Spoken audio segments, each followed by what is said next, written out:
Hey. What happened? We recorded the whole thing, and I didn't turn the mic on. I guess I'm fired. It's okay. I don't have to help out anymore. Your punishment is that you're not fired. Oh.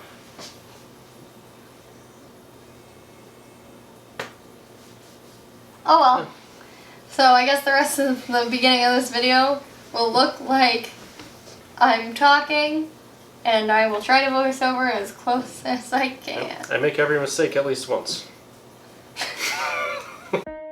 Okay guys, so today we're going to be making an apple berry strudel. Shout out to some lady on Facebook who gave me a recipe for this when I said I loved the Aldi's brand Fruit of the Forest strudel that they only sell twice a year. So we're going to start off with peeling our apple. We need one apple. You can pick what you like, but I thought Granny Smith would work well for this because it's got a sweet but a tart flavor which would match the berries. So we are going to peel the skin off the apple, and when you're all done with that, you can go ahead and core it with an apple core and slice it up into little bite-sized pieces. I chose about roughly the same size as the berries, and we're going to throw them into the bowl.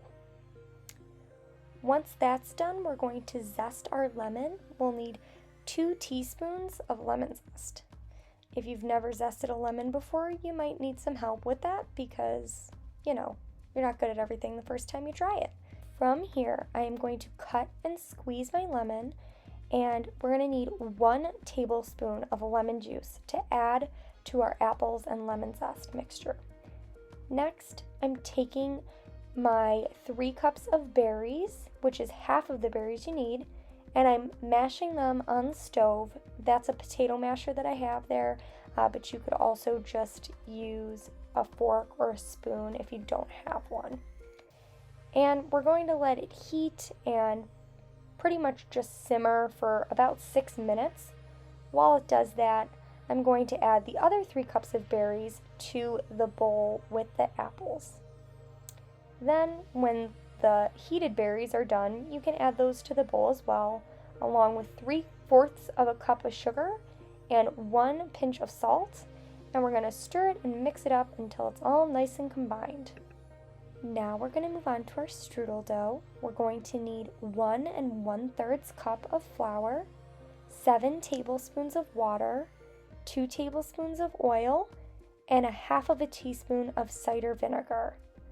From there, we're going to beat the flour and liquid mixture with the paddle attachment until it starts to look like dough. Then we're going to switch from the paddle attachment to the dough hook. And mine was a little dry, so I added a little bit of water.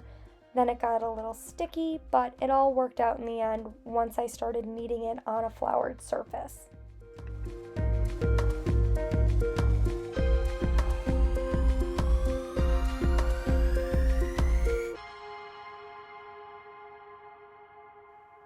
So now we're going to knead our dough, which means we're going to press, fold, and turn. We're also going to ball it up and throw it down a couple times just because that's fun to do every once in a while. Then we're going to let our dough rest for 30 to 90 minutes.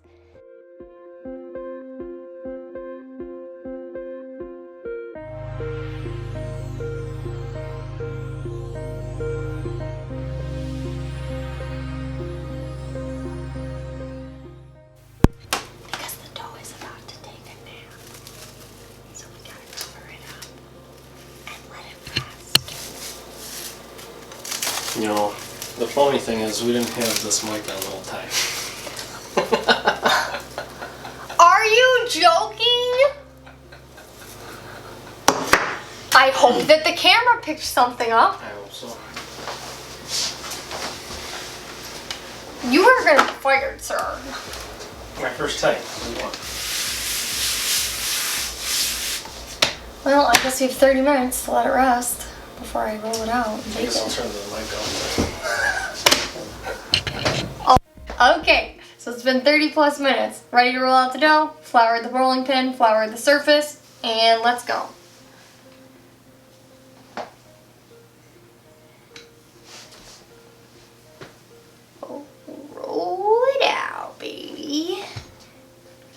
little bit of a rectangle, but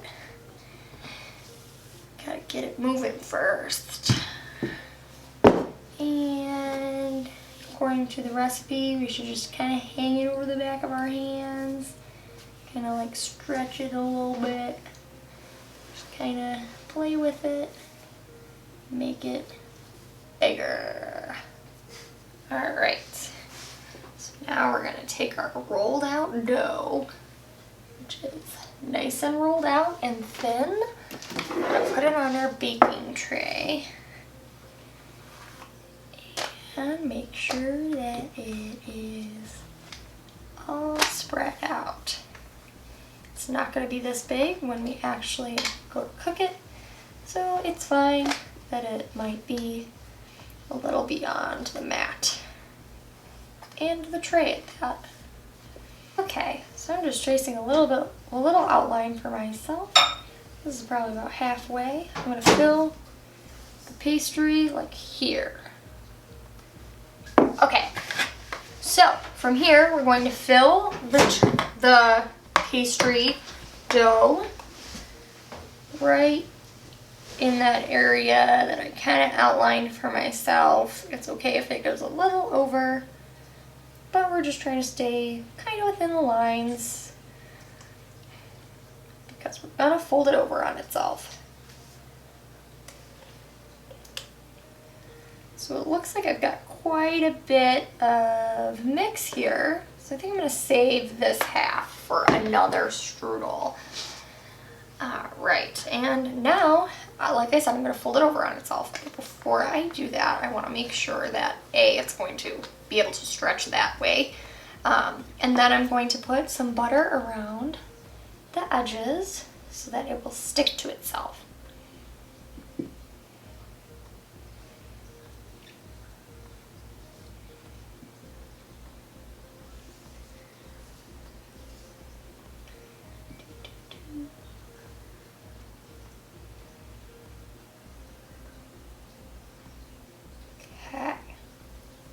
Looks about good. Now we're just going to take it and fold it over. So it looks like it fits fine, and then I'm going to take and fold the edges up onto themselves so that it's like a little envelope. All nice and sealed together. Ooh, and we have a little bit of leakage from a berry. We're just going to make sure that hopefully that doesn't happen too much more. And then I'm going to take a fork. Fork, please. Yeah! Okay. And then I'm just going to press in the sides to seal it up. You got something to say? No. And then it'll be so pretty. And I'm just going to cut some little slits in the top to make it breathe a little, and because it looks pretty. Alright, so we're going to cover it with a little bit of butter on top so that it gets nice and golden brown. And then we're going to put some little sprinkles of sugar to honestly make it taste good and look good. Let me just take a little sprinkle of sugar. Beep, beep, beep, beep, beep, beep, beep, beep, beep. And that'll get all nice and caramelized when we bake it. And then we're going to bake it at 400 for about 30 minutes. And then we get to eat it. Okay.